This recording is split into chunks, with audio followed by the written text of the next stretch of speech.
नमस्कार, मैं राहुल गौड़। मेरे पॉडकास्ट मजेदार पर आपका स्वागत है। इस पॉडकास्ट में मैं आपको साहित्य की विभिन्न विधाओं जैसे कहानियां, कविताएं, व्यंग, निबंध, संस्मरण आदि के रोचक, अर्थपूर्ण, मजेदार और हृदयस्पर्शी अंश पढ़कर सुनाता हूं। इससे पहले कि मैं आज की प्रस्तुति शुरू करूं, आपको नए साल 2024 की बहुत बहुत बधाई।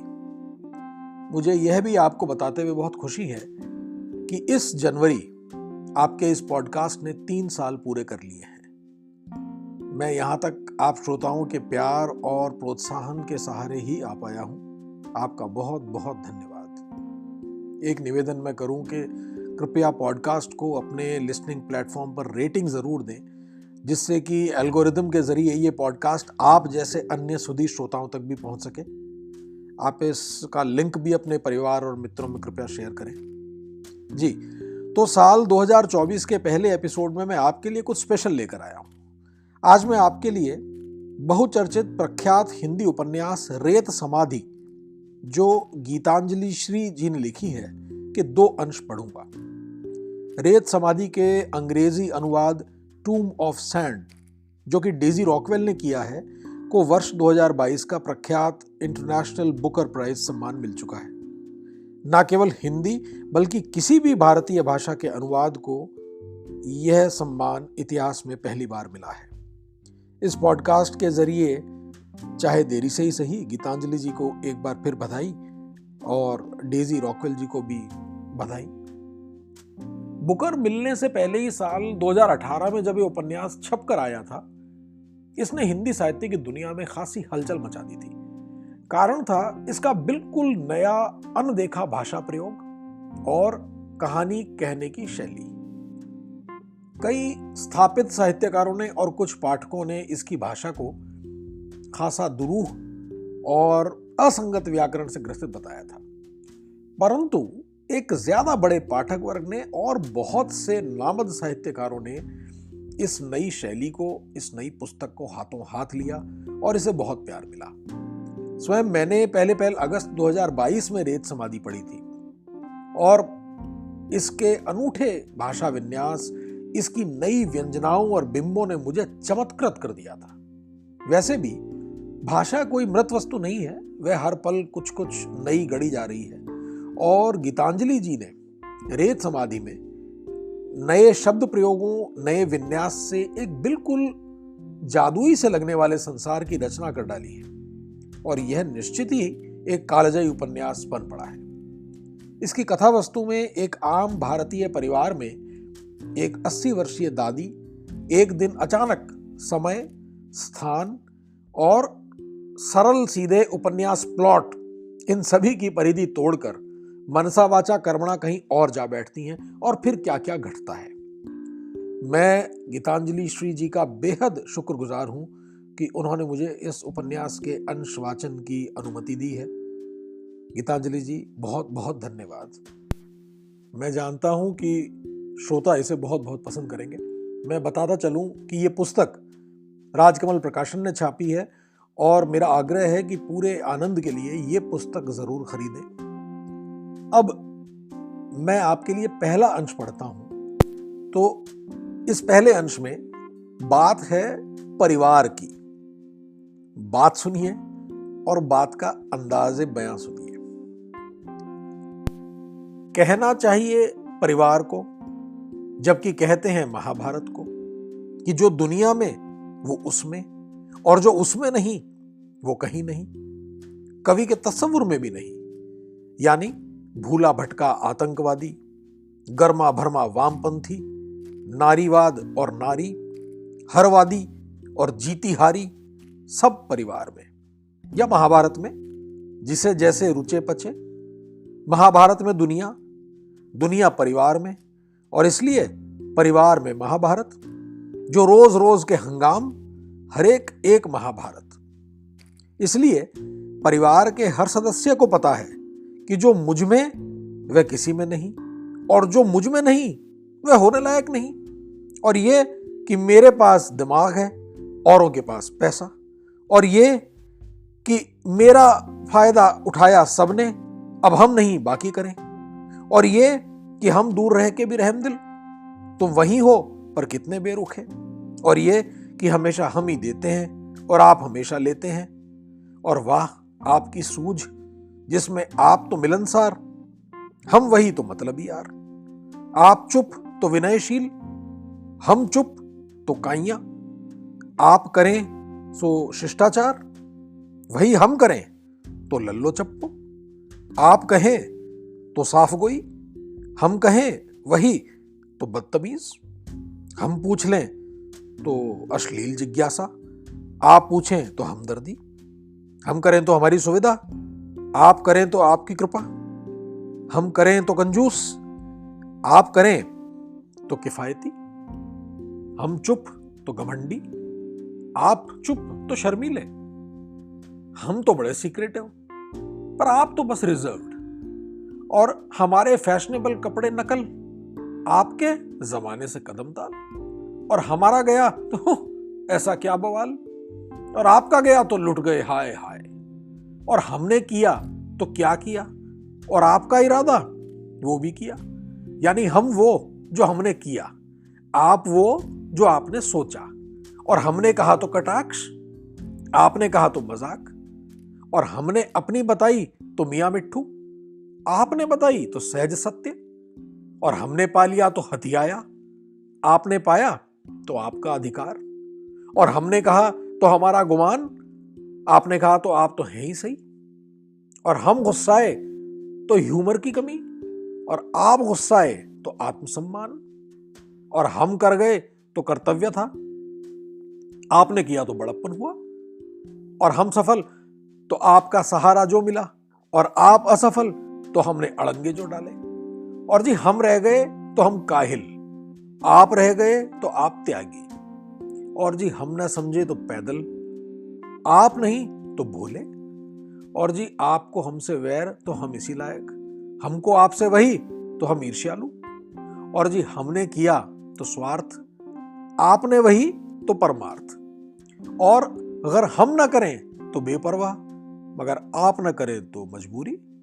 और हमने जितना किया सो कम, आपने जरा भी सो ज्यादा। और हमारी नाक टेढ़ी तो बदसूरत, आपकी आंख टेढ़ी तो कलात्मक। और जी अपनी तस्वीर अच्छी तो फोटोग्राफर माहिर, आपकी अच्छी तो आप सुंदर। और जी हम गोरे तो छिली बटेर, आप सफेद तो आप तो विलायती लगे। हम काले तो बैंगन भट्ट, जबकि आप काले तो ब्लैक इज ब्यूटीफुल। हम मोटे तो खाऊ पेटू, आप मोटे तो रौनक चमक। हम दुबले तो सूखी लकड़ी, आप सीख तो सौम्य सजल। और हम चलाएं एसी तो अय्याश, आप चलाएं तो सेहत नाजुक। हम पिए तो शराबी, आपने पी तो डॉक्टर की हिदायत। हमारी जबान अंग्रेजी तो शो ऑफ हम, आपकी तो शिक्षित आप। अच्छा आपकी जरूरत तो हम एक परिवार, हमारी जरूरत तो आप अलग और अकेले। हम शरीफ तो मुलम्मा, आप वही तो खानदानी। हम अपनी मेहनत की खाएं तो फूहड़ पंसारी, आप जोंक सा लग जाएं पर संस्कारी। और जी आपका काम काम और हमारा काम तमाम। हमको परिवार और हमारी नेकी खा गए, वरना हम भी होते आपकी तरह डायरेक्टर, प्रोफेसर, अफसर। अच्छा तो तुम हम नहीं, क्योंकि तुम हम होना नहीं चाहते। पर हम तुम नहीं, क्योंकि हम तुम हो ही नहीं सकते। हम तो जिम्मेदार, कर्तव्यपरायण, धार्मिक। हमारी नगरी सदियों से सुसंस्कृत, आप आज के गुंडों की कहे हमारे शहर की बिगाड़ोगे पहचान। अजी एक बार जो हम हो गए कूट कूट महानतम, तो बारंबार हम हो गए कोटि कोटि स्वच्छंदतम। जहां गार्गी ने याज्ञवल्क्य को हराया और मंडन मिश्र की पत्नी ने शंकराचार्य को, वहां रोते हो औरत के तिरस्कार, बलात्कार, बहिष्कार की बना के बकवास। जहां राधा नाची, शिव जटा से गंगा उतरी, वहां गू गोबर तुम्हें है दिखता। यस जी, नो जी, हम जी, तुम जी, और हम और तुम और हम और अम्मा, और इतना हमने किया और तुम साथ होके ना देखते। और बेचारी बुढ़ा गई और पड़ी रही और अकेली, और जानती भी नहीं क्या कर रही है, और नाम भी गलत सलत दे रही है, और दिमाग पर है असर, और सबके सब दौड़ पड़े। तो ये हुआ पहला अंश। एक दूसरा अंश और पढ़ता हूं, और इस अंश में कौओं के बोलों में, हाँ जी, कौओं के ही बोलों में साड़ियों की बातें हैं। इसको सुनिए और गुनिए, भारत भर की साड़ियां। लीजिए, मैं अंश पढ़ता हूं। और कुछ समझो ना समझो, साड़ियों को जान लो, बड़े कौओं ने कागाफूसी की। ज्ञान पाने को आतुर कौओं ने नोट पैड निकाले और एक पंख पैंतरा मार के उखाड़ लिया और पेड़ के रस में डुबोकर अपना नाम और तारीख लिख के मुस्तैद बैठ गए। सबसे पहले उन्होंने लिखा, सो रहा है। पेड़ पर अजीब दृश्य था। एक मानस गाल पर हाथ रखे सोता हुआ और ढेरों कौए नोट बनाते, उसके मन की बात सुनते हुए उसके इर्द गिर्द छात्रों की तरह जमा हर शाख पर कतार में बैठे। यानी हर शाख पर कौवा बैठा था, कौवी उनका मार्गदर्शन करने और सोते शख्स की बातें जब वे न समझे स्पष्ट खोल दे। साड़ियां खुलती और नरमी से डाली पे झूल जाती। कौवे देखते के देखते रह जाते। मन की बात आगे खुली तो फिर बड़े बड़े अम्मा के लिए साड़ियां लाने लगे।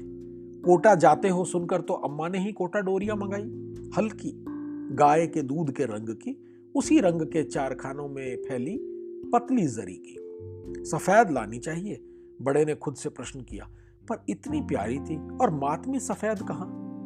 गर्मी की शामों में अम्मा उसे पहनकर पापा के साथ छावनी तक जाती याद आई। वहां कभी ब्रिगेडियर ढिल्लन के यहां से फोन आता, तुम दोनों यहीं आ जाओ, हमने पेरेंट्स को खाने पर रोक लिया है। कोटा डोरा, कौओं ने एक दूजे से कागाफूसी की कि देखा तभी कि बड़े के दिल से रानी कलर की थान खुली, एकदम पेड़ को जगर मगर करती। वो पटोला थी, बड़े ने याद किया। पटोला, कागा सिसकार उठे। रंगत तो देखो, नाचती युवतियों का डिजाइन उस पर। नैरकुंज, बड़े को याद था, रास लीला में विभोर। हैदराबाद में चार मीनार से लाए थे, एक पत्नी के लिए भी, पर वो भी अम्मा वाली पर रीझी जाए। अम्मा ने कहा, तुम ही पहनना, मैं बूढ़ी घोड़ी इतनी नाच मटक वाली क्या पहनूंगी। पर बड़े ने पहनवाई और अम्मा कितनी प्यारी लगी। पत्नी का डाह होगा जो चिंगारी बनकर उस पर दो चार छेद कर गया। धोबी ने गरम इस्त्री चला दी, फिर भी मां उसे पहनती रही, उन छेदों को रफू करा के। और पत्नी कम से कम 3-4 साल तक उसी की फरमाइश मेरे हर दौरे पर करती, या हैदराबाद से कोई आता जाता हो तो करती। जैसे सोते जागते उसे वही नैर कुंज जलाता हो। शायद अब वो उसी की अलमारी में टंगी होगी, पर कुछ और तार तार हुई गई होगी। लेकिन गढ़वाल में जो रजस्व था वो किसी और में नहीं, मन बोला। राजस्व, एक युवती कौवी ने नोट किया, उसे साड़ी प्रकार जान। गढ़वाल उल्लू, उसकी बड़ी बहन ने टहोका दिया। कौवी उल्लू नहीं, उसने दीदे मटका कर कहा। साड़ी पेड़ पर खोलते हुए बड़े सोचने लगे कि देखो, मां की वजह से भारत के इस हुनकर के बुनकरों जुलाहों को वो जान सके। कितने आदमी जानते होंगे कि गढ़वाल कैसी है। साड़ी पूरी सूती, पर पल्लू और बॉर्डर रेशमी और सोने चांदी के धागों से कढ़े। पीली साड़ी थी जिसका पल्लू तोते का हरा था और उस पर वारे वाह आम लदे भरे थे, कितने लहरों घेरावों में। आंध्र के गढ़वा क्षेत्र के पत्थर और काठ पर नक्काशी से चुने गए छापे। इस पर बड़े को आम याद आ गए, जिसका रस उन्होंने अम्मा की पोचमपल्ली इकत पर छलका दिया था। तब भी बड़े छोटे थे और बड़ा रोए। अम्मा मनाती रही कि बड़े बेटा, इतने रंगों की साड़ी है, देखो, मैरून, कत्थई, मेहंदी, हल्दी, सबकी मिली जुली डिजाइन की, दाग दिखाई नहीं देगा। जब अम्मा उस साड़ी को पहनती, छोटे बड़े उसकी परिक्रमा करते और साड़ी हाथों से फैला फैला कर खोजते कि अमरस कहाँ गिरा है, पर डिजाइन से अलग पकड़ न पाते और सब चढ़ाते, पर वो चिंताग्रस्त रहते। और कलमकारी, कलमकारी, एक कौवी बोली और लिखने लगी। उसके पहले पोचमपल्ली, उसके बाद कांजीवरम। गाय जैसी आंखों वाली फेमिनिस्ट कौवी ने धीमे से कहा, जैसे कोई पहाड़ा बनाती हो। आपको पहले से कैसे पता? ढीठ ने, जो पास आ बैठा था, उत्सुक होकर पूछा। उन्होंने इशारा किया और बस मुस्कुरा दी। कलमकारी तो बहुत पहनती थी हमारी अम्मा। बांस के ब्रश पे बाल बांधकर इन साड़ियों पे पच्चीकारी करते उसने कारीगरों को देखा था। कलाकार कहो, मां ने टोका था। वाकई साड़ियां खूब थी, रंग भी अपने तरह के, सब प्राकृतिक।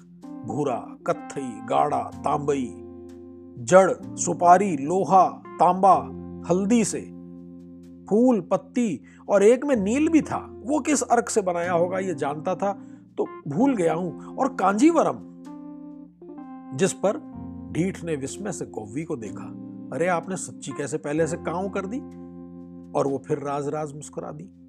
काली कांजीवरम थी, उस पर राम सीता की कहानी सफेद चित्रों में, इतनी भरी हुई मगर फिर भी इतनी सादी, क्योंकि काला सा कोई रंग नहीं। कवि ने युवकों को समझाया। आहा, सब कर उठे, बचा बचा के डाली पर मीठी डोलती साड़ी को सहलाते। चोंच से नहीं, कवि ने जरा फुतकार कर कहा था, तो पंख से 2000 की लाया था। पहली बार दक्षिण गया था, पत्नी के लिए भी लाया था, पर वो अम्मा वाली को भी मांग कर पहन लेती। उन दिनों के लिए बड़ी महंगी थी, पर उससे भी महंगी थी पैठनी साड़ी। पठान, कौवा ने काऊ की। पठानी, एक कौवी ने उसे ठीक किया। ओहो, बड़ी कौवी ने दोनों को चुप किया। पैठनी वडोदरा में मिली थी। गायकवाड़ परिवार के यहां कोई सर पे गठरी ढोकर औरंगाबाद से लाता कि असली पैठनी की पैठ शाही खानदान से बेहतर कहां होगी। इन्हें दिखाओ। रानी ने मेरी तरफ उसे करा। ले जाएं अपनी बीवी के लिए, मां के लिए भी, मैंने सोचा। बांगड़ी मोर वाली, ये कमल वाली, ये अशावली, इनका एक एक रेशा हाथ से कता और बुना है। 1.5 साल में एक साड़ी बनती है साहब। आपके लिए दाम कम, आप हमारे माई बाप के अतिथि हैं।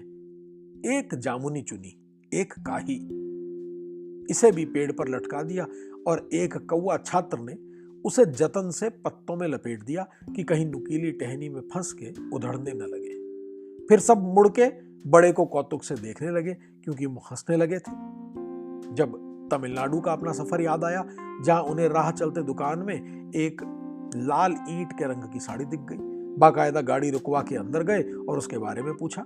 सेल्स गर्ल ने रुखाई से कहा, नो सेल, डैमेज। वो मुड़ने को हुए पर दिल ने वापस खींचा। दिखा दीजिए। डैमेज डैमेज, लड़की चिल्लाई मानो किसी बहरे से बात करती। मगर देख तो सकता हूं, वो भी चिल्लाए। लड़की ने ऐसे देखा कि निगल ले इस मेरे समय की बर्बादी करने वाले मूर्ख को, और निकाल के विंडो से साड़ी लगभग उनके मुंह पे दे मारी। इतना तो बड़े भी समझ गए कि क्या लाजवाब थी वो साड़ी। तमिलनाडु सिल्क, लाल ईंट के रंग की, पूरे पे मोर ही मोर और पल्लू पे शेरों का बसेरा। इतना महीन काम और नाम मात्र की जगह नहीं खाली। फिर भी कितनी सौम्य, एकदम खानदानी। और सिल्क कितना पक्का। छुआ, वजना, सहलाया, रखा, फिर उठाया, फिर कहा कितने की।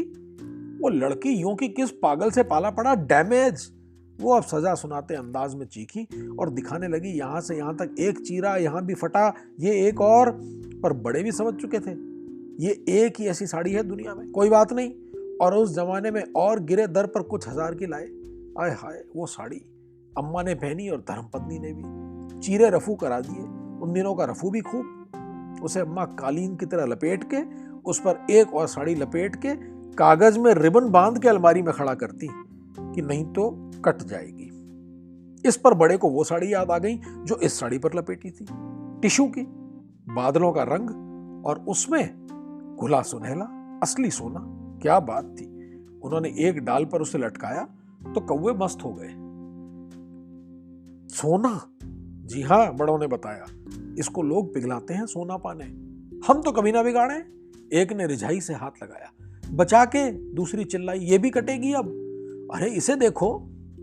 एक कौवे ने सबका ध्यान उधर किया जिधर एक अलग ढंग की साड़ी बड़े बड़ा संभाल कर खोल रहे थे। छोटी सी साड़ी, क्या कहता है उनका याद करता दिल। कौवे सुनने लगे। इसे मैंने खरीदा नहीं, तमिल मंत्री की पत्नी के मंदिर में देखा था। उनके पिता वहां पुश्तैनी पुरोहिती करते थे। देवी के श्रृंगार वाली साड़ी थी। मैं भी क्या था, मुझे वो ही भा गई। वो भी लाल, मगर बिल्कुल भड़कौआ नहीं थी। मंदिर में कौवा। कौवा हैरान हुआ। कौवा नहीं, भड़। दूसरे ने समझाना चाहा। मैं समझाऊंगी, पहले सुनो। बुजुर्ग कौवी ने सतर्क किया। देखो, साड़ी पर सुनहरे चेक थे। छोटा अर्ज, बड़े ने कहा, पर अम्मा बहुत खुश हुई और जोर लगा लिया कि पहन सके। सच, बड़े ने खुद से बधाई भाव में कहा, मुझे पता नहीं था मैं कितना साड़ी ज्ञानी हूं। कौवी ने बच्चों को समझाया, तुम्हारे चारों ओर जो भाषा बजती है वो तुम्हारे अनजाने तुम्हारे मन में भरती है, और तुम हैरान होते हो कि ये सब मैंने कब सीख लिया। इसीलिए अच्छी बोली के बीच विचरो। बड़ा अच्छा बड़े का साड़ी क्लास चल रहा था। उधर घर के भीतर के दृश्य से इतर जिसे वे देखने पेड़ पर चढ़े थे, वे सुप्तावस्था में करीने से साड़ी में लिपटी याद खोलते और एक एक करके पेड़ पे टांग देते। उनके छात्र सीखते और रीझते और मन की बात चलती रहती। अरे याद आई वो गाढ़ी नीली साड़ी जो वे शांति निकेतन से लाए थे। डिजाइनर साड़ी थी जिसका गायत्री जी ने धंधा शुरू किया था। मुगलई डिजाइन के छाप की, पत्नी साथ थी और उन्होंने चुनी की बहुत रंगीन, अम्मा कम पहनती हैं। लगभग काली नीली थी जिस पर काजली, मीना और सागर बने थे। कितनी डल है, बड़े नुक्स निकालते, पर अम्मा को बहुत पसंद आई। कहीं इनाम बांटने का आयोजन था, वो उसी में गई और मंच पर सिपाहियों को और उनकी औरतों को प्राइज देने लगी। तस्वीर भी है। साड़ी बिल्कुल अलग है। कौओं ने प्रशंसक नजरों से देखा। कौवी ने पंख बढ़ाकर उसे एक निचली शाखा पर लपेट दिया। उस सोमवार या क्या मंगलवार की संध्या बेला में उनकी बहस की गर्मी उनके पंजों पंखों में क्रीड़ारत हुई थी, मगर अब वे शीतल भाव से कौवी चची के चार्ज में पेड़ पे चढ़े के दिल से खुलती साड़ियां और उनके प्रकार को देख देख हैरान होने लगे। कईयों का तभी जी चाहा कि कौवे चले हंस की चाल। उधर वन विभाग में नगर पालिका के किसी अधिकारी की गलती से सही पसंद की बत्तियां जल उठी हैं और इधर घरों के बाहर भी नर्म रोशनी के बल्ब हैं जिनकी भीनी रोशनी में पेड़ पर लटकती बेशुमार रेशम सूती साड़ियां लख मार रही हैं और कौवे उन्हें छूकर, पास से देखकर, कभी तो खुद पर लपेट कर भी ऐसे लट्टू हो रहे हैं कि फिरक पड़ते हैं। वो देखो, बांदनी, जरदोसी, बंधेज, तंचोई, इकत, अजरख, जामदानी, चिकनकारी, चंदेरी, मधुबनी, महेश्वरी, मूगा, कोटा और वो बालूचेरी जिस पर हुक्का पीती औरतें हैं, ये सफेद ढाकई, ये बागलपुर की टसर, ये तांत की बंगाली शांतिपुरी, ये तो बस्तर की संदली रंग की जिस पर ढोलक बने हैं, जिसकी बाद में काट के ओढ़नी हो गई, और ये भी कम नहीं, डांग से लाया हुआ लुगदा, प्याजी पर फिरोजी बॉर्डर, लंबाई में थोड़ी छोटी पर अम्मा घर में खूब पहनती, रंग कच्चा था। फिर बहन ले गई जिसे वैसे ही देहाती बेढंगे कपड़ों का शौक है। कुछ पैदल है, पैदली, कौओं ने नोट किया। पैठनी, कौवी ने सख्ती से कहा। तो ये दूसरा अंश भी मैं यहां समाप्त करता हूं। आपने देखा कि इसकी भाषा कितनी घुमावदार, पेचदार है। लेकिन मैं फिर कहूंगा, जैसा कि मैंने बहुत मित्रों को कहा है कि इसकी भाषा में, जिसे कंप्यूटर की भाषा से उधार लेकर कहूं तो एक बार लॉगिन होने की जरूरत है। और एक बार जब लॉगिन हो जाएंगे और इसके कथा संसार में डुबकी लगा जाएंगे तो ये उपन्यास आपको इतना आनंदित करेगा कि आप विश्वास नहीं करेंगे। फिलहाल मैं ये एपिसोड यहीं समाप्त करता हूं। ये एपिसोड आपको कैसा लगा कृपया मुझे बताएं। मेरा ईमेल पता है rahuljigaud@gmail.com। इंस्टाग्राम पर मैं मजधार MAJHDHAAR और फेसबुक पर राहुल गौड़ के नाम से पाया जाता हूं। आइए जुड़िए। अगले एपिसोड में कुछ और नया और रोचक लेकर एक बार फिर हाजिर होता हूं। तब तक के लिए मुझे आज्ञा दीजिए। नमस्कार।